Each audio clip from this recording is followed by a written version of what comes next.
दोस्तों आज मैं आप सबको बेटा विवाह में होने वाला सुहाग गीत सुनाती हूँ। गीत कैसा लगा कमेंट बॉक्स में जरूर बताएं और खूब सारा प्यार दुलार आशीर्वाद दीजिए। अरे बहई पुरवैया झकोरई पुरवैया कोरई पुरवैया, अरे उड़ी गई मऊरे का घोप नाजो का सोहाग बाढ़ई। अरे बहई पुरवैया झकोरई पुरवैया, अरे उड़ी गई मऊरे का घोप नाजो का सोहाग बाटू। अरे भीतरा की बहरे दुल्ही, अरे भीतरा बाटू की बहरे दुल्ही ना दे, बहरे दुल्ही ना दे लोकीले तुम उरे का घोप ना जो का सोहाग बाड़े। अरे लोकीले तुम उरे का घोप ना जो का सोहाग बाढ़े।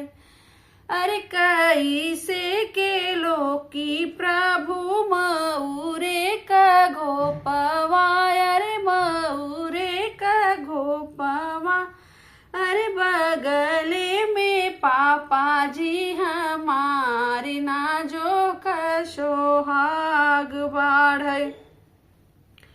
एतनी लजा दूर जाऊ रहू मोरी धनिया, अरे रहू मोरी धनिया, अरे पापा घरे रह तू कुंवारी नाजो का सोहाग बाढ़े। अरे पापा घरे रह तू कुंवार नाजो का सोहाग बाढ़े। अरे बहई पुरवैया झकोरई पुरवैया, अरे बह उड़ी गई मऊरे का घोप नाजो का सोहाग बाड़ू। अरे भीतराई बाटू की बहरे दुल्ही ना दे, बहरे दुल्ही ना दे लोकीले तुम उरे का घोप नाजो का सोहाग बाढ़े।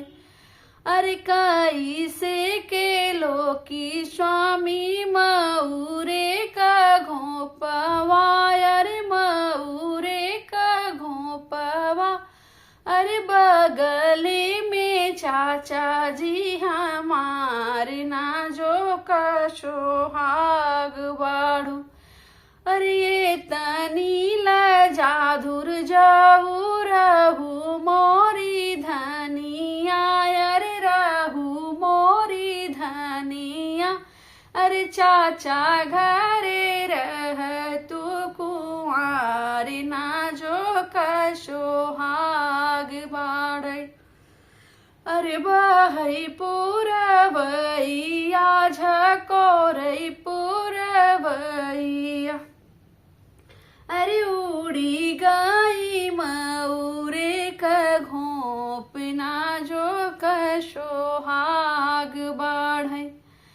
अरे भीतरा ही बाटू की बहरे दुल्ही ना दे, बहरे दुल्ही ना दे लोकीले तुम उरे का घोप नाजो का सोहाग बाढ़े।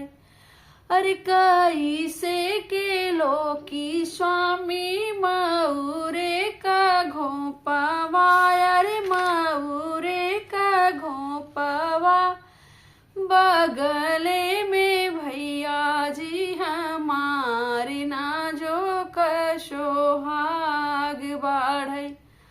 अरे बगले में भैया जी हमारे नाजो का सोहाग